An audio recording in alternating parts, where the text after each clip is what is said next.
Hey everyone, it's Robert over at Bloomington Acura Subaru, and today I'm going to do a tutorial on the brand new touchscreen that we have in the 2025 Acura MDX.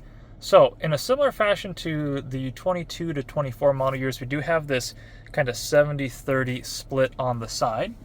If I go on the side, I can swipe up and down. I've got a clock, I've got a compass, music, which right now it's showing Alexa, and then we also have the range gas information.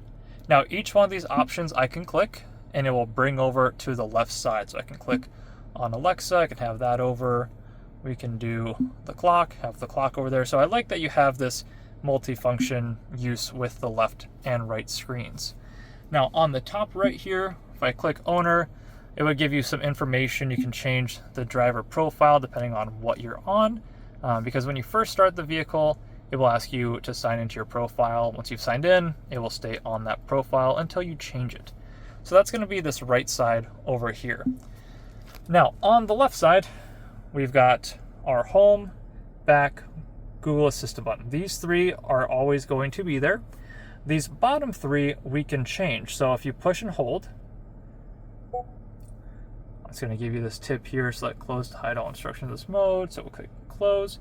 So what I can do is if I wanted, for example, Android Auto, I can pull this over and replace it with FM radio. Or we could put FM instead of CarPlay or Maps, whichever you prefer. If I click Edit Home, so we'll click close again, now we can adjust what appears in which location. So if I wanted Play Store over here, I can do that.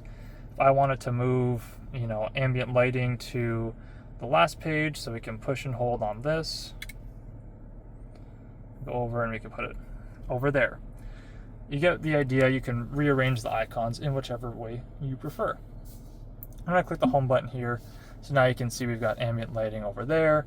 We now have an open gap there, so I'll fix that later, because I know for some of us, including me, that would drive me crazy having a gap over there.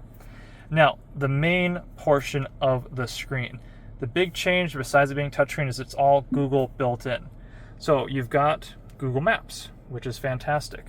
If you pair your phone to Apple CarPlay or Android Auto, you can now have it take the entire size of the screen, which is awesome. It looks really good when it's in that full screen mode. Or if you want it to look like this in CarPlay, Android Auto, you can choose that as well. Now, Google Maps, it works just like Google Maps on your phone.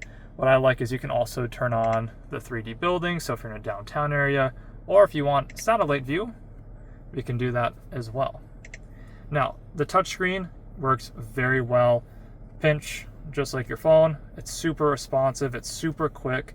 I know some car touchscreens can be slow and laggy. This feels like my smartphone. Honestly, I'm very, very impressed with how good this screen works, and I like the sound. Listen to this clicking sound.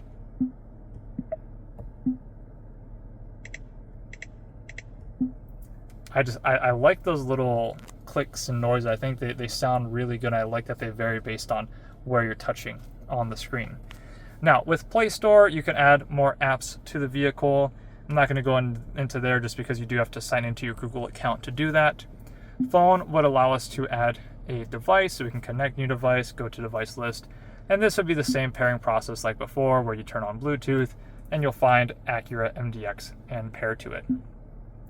Now, one quick note on here, at least not that I found, is I don't have Sirius XM.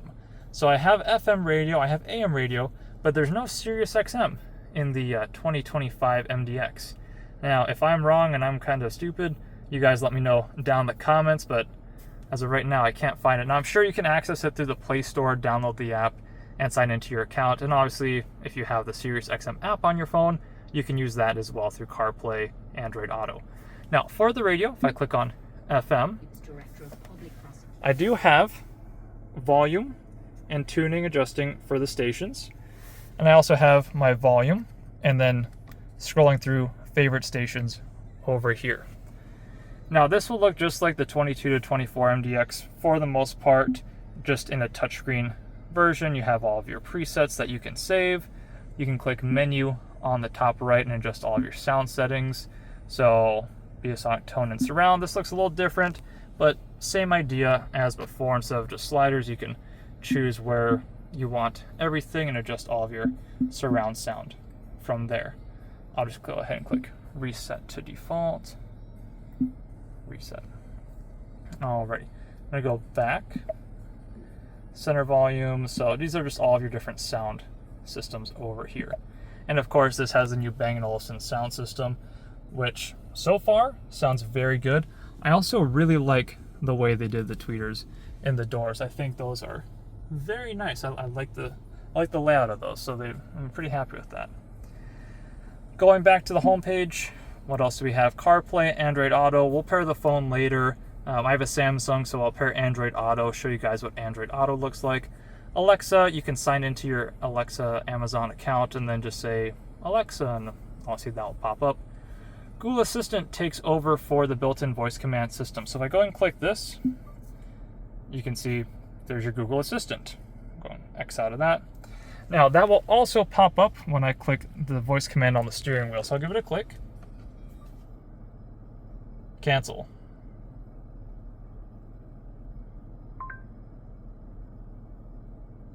So same idea there.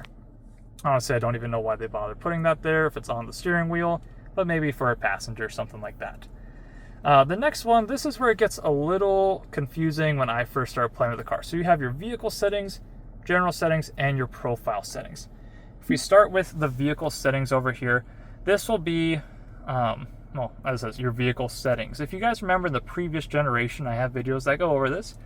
When you go to settings, you can click vehicle, and these are all the things you can actually adjust. So how the doors lock and unlock. If you want the hands-free tailgate to be on or off, resitting trip A with gas, walkway lock, all of those settings can be found under vehicle settings. So they just gave a separate icon, if you will, to go right there versus going into your settings and having to go to vehicle.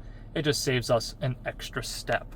Now, if I go to general settings, you'll see we've got system, connections, sound, as well as sound volume.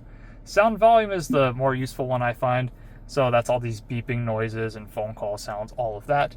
Whereas the regular sound is for like your music. So same screen we had before when we went to the settings for the radio. Alrighty. Besides that, display screens, Google, advanced settings, camera, depending on if you want the multi-view on or off. So you have just a few different options in here. Alrighty.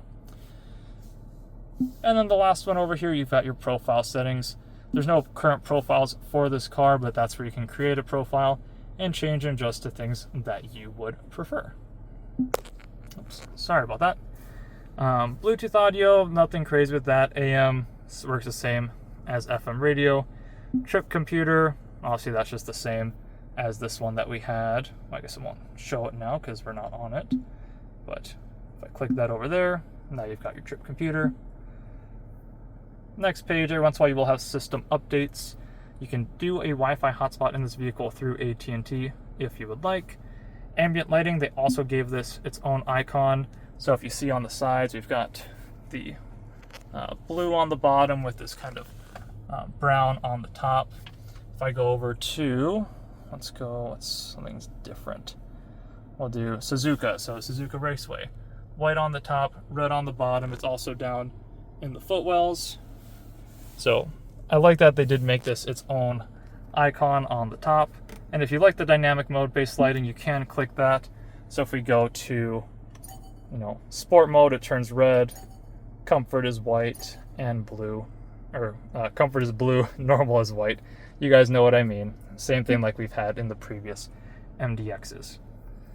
Alrighty, and then all apps. So if you don't want certain apps to appear, you can now just check the box and have them disappear. So if you have an iPhone and you don't need Android, you can check that, vice versa, to get rid of CarPlay. So I like that they did this idea here of an all apps page. I think it makes a bit more sense than before with having the, that last screen on the side over there. So next up, I'm going to get my phone paired to Android Auto. So give me 1 second here. Alrighty, so I've got my phone paired to Bluetooth and Android Auto. Now, Android Auto looks the same as it did before, except we now have a touchscreen for all of our options up here. You can see, just like the Google Maps on the phone, let me just lock this here. Google Maps on the car. I can still do satellite view, everything that we could do with the built-in Google Maps, which I like the Google Maps more just because. Now down below, like I said, it's just Android Auto. You've got all of your apps. Apple CarPlay will work the same as before. Now, like I mentioned, you are able to make this take up the entire screen. So the way that works is you're going to go to Home, you're going to go to General Settings, we're going to click Connections, and then Manage Device Connections, and then Options. It takes a while to get there. I know, that's just how it is. If I go to Smartphone Projection Screen Size, this is the one that we want. I'm going to click Wide. So now, if I go to Android Auto, it now takes up the entire screen. So I no longer have that left and right sliding bar, which this, I'm very happy. Acura, thank you for finally making it take up the entire screen. It's so much easier, and I think this looks a lot cleaner than before. Obviously, when I go back to the main screen, you'll still have that split there. And from what I found, there is no way to make your regular Google Maps take the entire screen. So if you're just using the built-in Google Maps, it would be that portion there. Now, one thing regarding the maps, we now are able to see it on our display in the center. So Google Maps, if we start directions, so let's go to Minneapolis. So if I click start, you'll see now we have the readout on the screen here, and then I'll see our readout over there. Now, if you do change your driving view, so let me go down to our driving view, so you guys can actually see. If you prefer the crafted style, you can still have your maps. It just kind of squares it off right over there. Alrighty. So that's the how-to video on this vehicle. I will be making some other ones. I just need a second phone so I can show you guys how to pair your phones, connect it to Apple CarPlay, Android Auto. But if you guys have any other questions about the main screen, let me know. I think this is a lot easier to kind of explain and go over than the previous one, even though this was a longer video. But yeah, if you guys like the video, please give it a like, thumbs up, subscribe, obviously all the stuff you already know. And I look forward to making some more videos on this brand new 2025 MDX. Thanks so much for watching.